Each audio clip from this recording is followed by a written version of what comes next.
இந்த நிலத்தில் இருக்கிற நச்சு திட்டங்கள், ஸ்டெர்லைட், அணு உலை, மீத்தேன், ஈத்தேன் எல்லாவற்றையும் நட்டது யார்? அதே காங்கிரஸ் கட்சி ஆட்சி. அனுமதித்ததார்? இந்த திராவிட கட்சிகள், 2 கட்சிகள். இவர்களுக்கு தெரியாம அணு உலை வந்து நட்டு போயிட்டானா? முதல்ல அணு உலை எங்க வந்தது? கேரளாவுக்கு. காங்கிரஸ் தான், அதே கம்யூனிஸ்ட் தான், 2 கட்சி தான் இங்க மாறி மாறி. அவர்கள் அனுமதிக்கல. ஏன்? ஏன்? அவன் நிலத்தை அவன் ஆள்றான், அதனால அவன் ஆள விடலை. என்ன, நான் வெளிச்சத்தில் வாழ்றதை விட உயிரோட வாழ்றது ரொம்ப முக்கியம், எடுத்துட்டு போட்டான். அப்படியே நகர்த்தி வந்து என் ஊர்ல இடிந்த கரையில் வச்சுட்டான். ஏன்? அவன் எங்க அவன் வரக்கூடாதுன்னு எதிர்த்தவன் இங்கே வையுங்கிறான். யார்? இதே காங்கிரஸும் கம்யூனிஸ்டும். ஏன்? அவனுக்கு மானம் இருக்கு, எனக்கு அது இல்லை.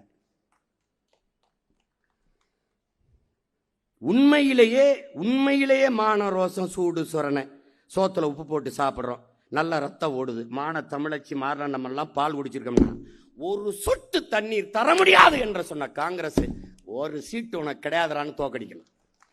காவிரியில தண்ணி உரிய நீரை கொடுக்கவில்லை என்றால் ஒரு இடம் பேரம்பிச்சிருக்கா, நீ 30 வாங்கு, 40 வாங்கு, அத்தனையும் போங்கு, ஊதுரண்டா உனக்கு சங்கு, வாடா வாடா.